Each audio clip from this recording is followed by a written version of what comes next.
siap Anda untuk or daripada bed, maka ini skill yang akan saya tunjukkan agar Anda bisa cepat naik jabatan dan naik gaji berlipat-lipat. Ini bukan teori dan omong kosong. Ini sudah saya buktikan selama saya berkarir. Rata-rata saya bisa naik 25% gaji setiap tahunnya, padahal orang lain mungkin cuma 5%. Bagaimana caranya? Akan saya tunjukkan sekarang juga.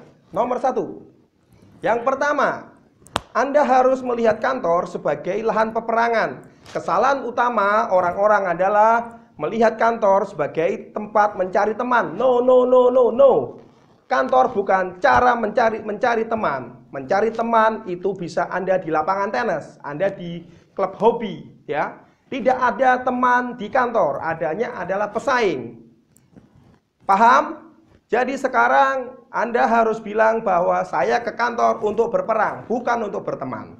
Selanjutnya, tahu kapan berkawan dan kapan bermusuhan, ya. Jangan lengah. Maksudnya apa?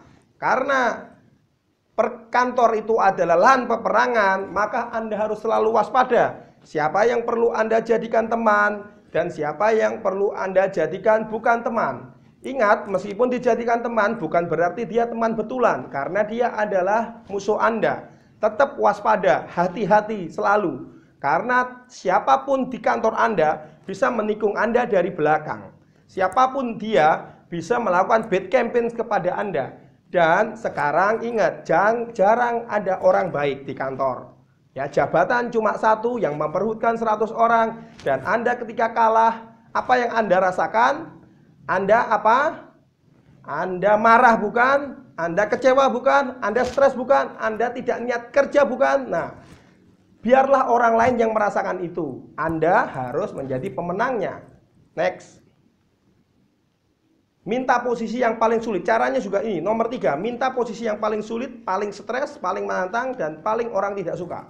Kenapa?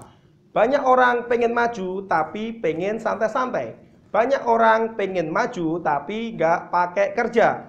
Banyak orang pengen karirnya sukses, tapi ditempatkan di tempat yang paling enak. Apakah mungkin? Jawabannya tidak mungkin. Jadi Anda harus mau menanggung satu responsibility yang lebih besar.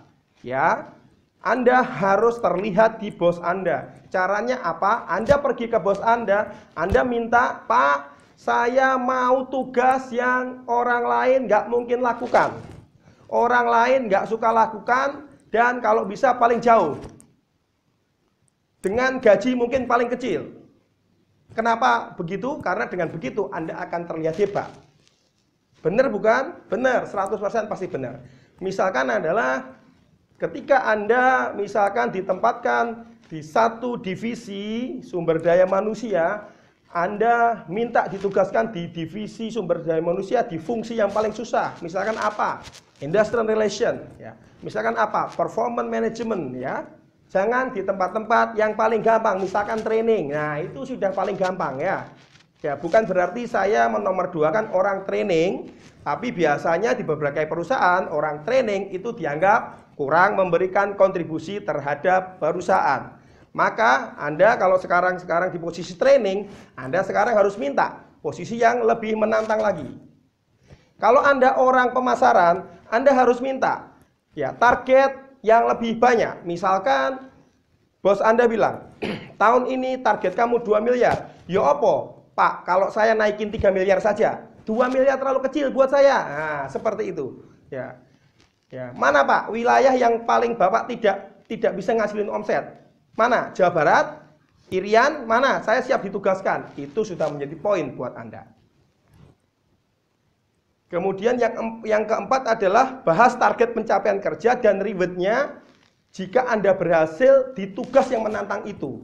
Harus jelas dan jangan malu-malu. Nah, ini kebanyakan kita malu menuntut kepada bos. Padahal bos itu suka sekali dituntut jika memang karyawannya itu memang bermutu. Ya, seperti saya juga seorang bos. Anak buah saya di perusahaan saya dorong mereka untuk challenge my target. Kalau mereka bisa melampaui target, saya dengan senang hati akan memberikan reward yang lebih dari biasanya. Begitu juga saya yakin bos Anda di kantor Anda, ya. Dia akan senang sekali memberikan reward jika Anda bisa melampaui targetnya. Misalkan tadi, biasanya kalau mencapai target 2 miliar, bos mau kasih apa? Oh, saya kasih 2 kali kenaikan gaji. Gimana kalau saya kasih 3 miliar saja, bos? Nggak usah 2 miliar, 3 miliar. Ya, 3 miliar. Tapi saya minta 5 kali gaji, bagaimana, bos? Setuju? Setuju. Tanda tangan di kontrak. Ya, dan Anda akan mendapatkan reward itu, dan itu sudah saya lakukan. Next. Kemudian asah kemampuan skill yang jarang orang miliki di departemen Anda. Nah ini, jadilah orang yang dibutuhkan oleh bos Anda. Jadilah orang yang dibutuhkan oleh departemen Anda. Jadilah orang yang selalu dicari-cari ketika Anda tidak ada. Nah, coba perhatikan sekarang, ketika Anda tidak masuk, apakah mereka mencari Anda? Kalau tidak, berarti Anda harus mengedepankan prinsip nomor 5 ini. Orang tidak ada Anda, chaos kantor. Orang tidak ada Anda, tidak ada yang bikinin presentasi yang bagus. Orang tidak ada Anda, nggak ada orang yang bisa jadi resepsionis. Sorry, bukan resepsionis, tapi adalah pengantar acara, pembawa acara. Ya. Nggak ada Anda, tidak ada yang bisa nulis company profile. Tidak ada Anda, tidak ada yang mengedit video bos Anda. So, apa? Anda harus punya satu substitusi skill yang orang nggak miliki di departemen Anda. Dengan demikian apa? Dengan demikian Anda selalu dibutuhkan dan selalu menjadi top of mind di benaknya bos dan kawan-kawan Anda. Oh, kalau tidak ada Angke, maka suasana tidak enak. Oh, kalau tidak ada Angke, maka perusahaan tidak berjalan.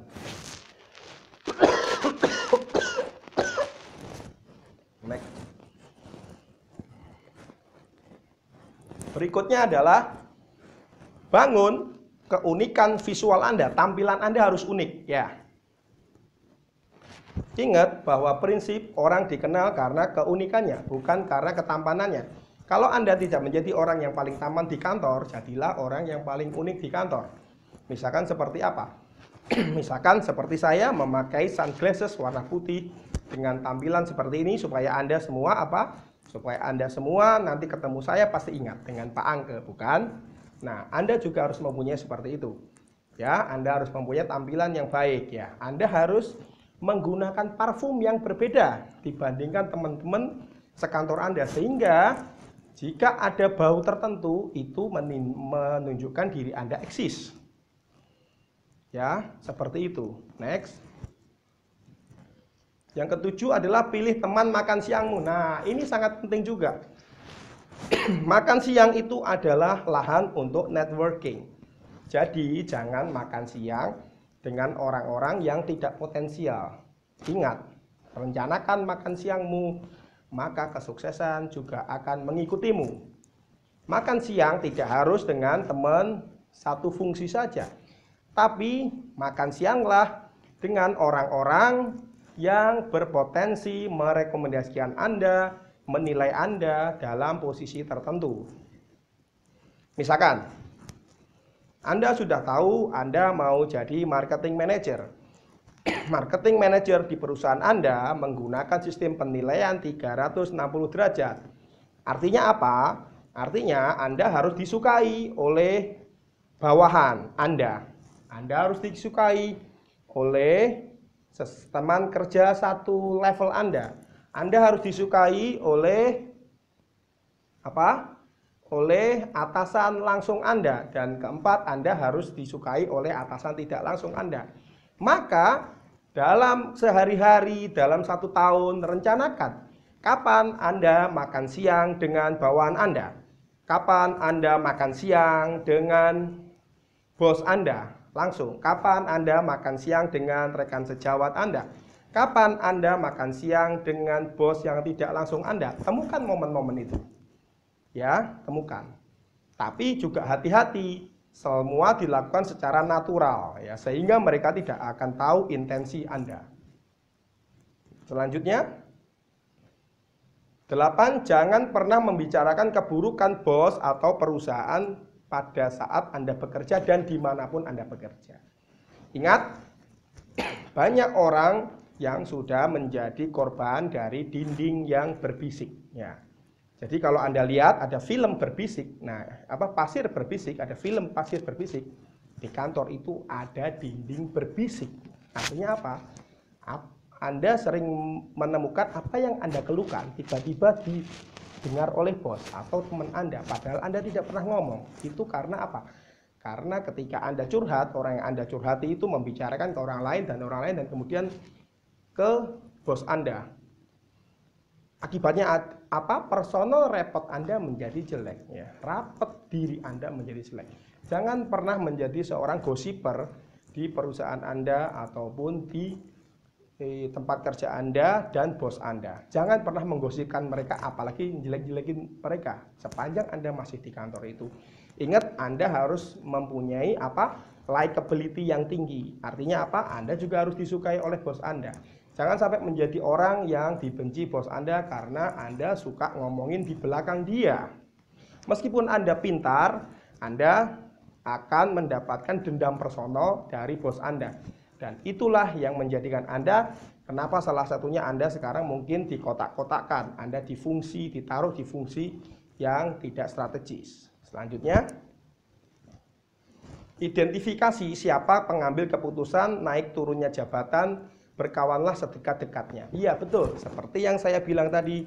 Misalkan siapa yang menentukan keputusan Anda menjadi marketing manager, ya, Anda harus tahu. Mungkin ya yang menentukan bukan langsung bos Anda. Ada cerita di sebuah BUMN di Indonesia. Baru-baru ini ada orang naik jabatan karena apa? Karena dia mempunyai hobi yang sama dengan bosnya, yaitu bisa pencak silat.